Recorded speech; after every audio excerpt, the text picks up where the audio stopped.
We begin here tonight with the tit-for-tat tariffs. President Trump started the day by retaliating for a 25% surcharge on Canadian electricity that lights up homes in Minnesota, Michigan, and New York. He hit back hard, smashing a 50% tariff over the border on Canadian aluminum and steel. Premier Doug Ford of Ontario responded by rescinding the electricity surcharge, as well as his threat to cut off power entirely. The president was up next. Late today, he reduced the 50% metals tariff to 25%. For investors, it was like watching a tennis match. At one point, the major stock indexes were off about 1.5% before recovering some of their losses by the close of trading. Chief White House correspondent Nancy Cordes talked to one of the generals in the trade war, Commerce Secretary Howard Lutnick.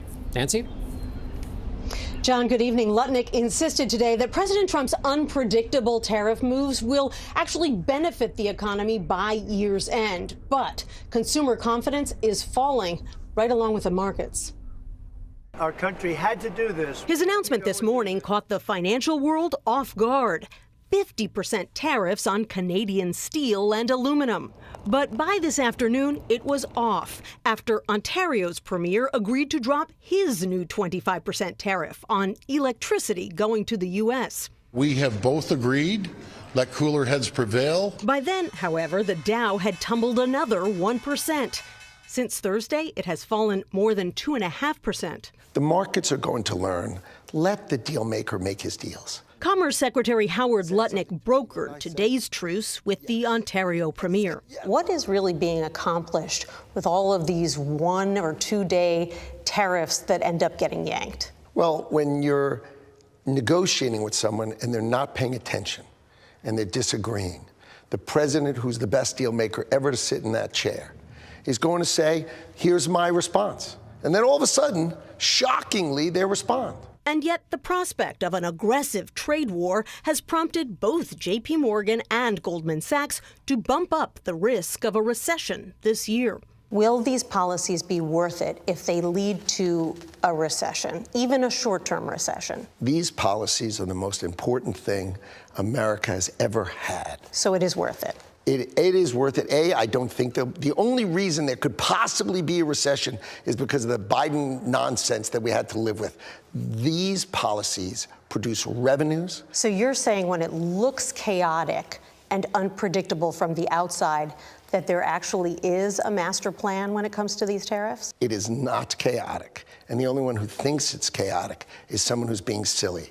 He said reciprocal tariffs. Nobody expected him to announce 50% tariffs this morning. He needed to break some guy in Ontario who said he was going to tax American energy 25%. The president of the United States in the White House says, oh, no, you won't, and breaks him. And you think that's chaotic? Okay, Nancy, so after all that, where do we stand tonight? Well, Maurice, we're back to where we were essentially this weekend, which is the U.S. has imposed 25% tariffs on some Canadian goods, and Canada has responded in kind. And Lutnick says Trump is still on track to impose reciprocal tariffs on countries around the globe in early April, which means whatever they tax us, we tax them, which will likely lead to a lot more standoffs like the one we saw today. Nancy, the Commerce Secretary says this is all worth it. Remind us what the it is, which is to say, what's all this supposed to accomplish?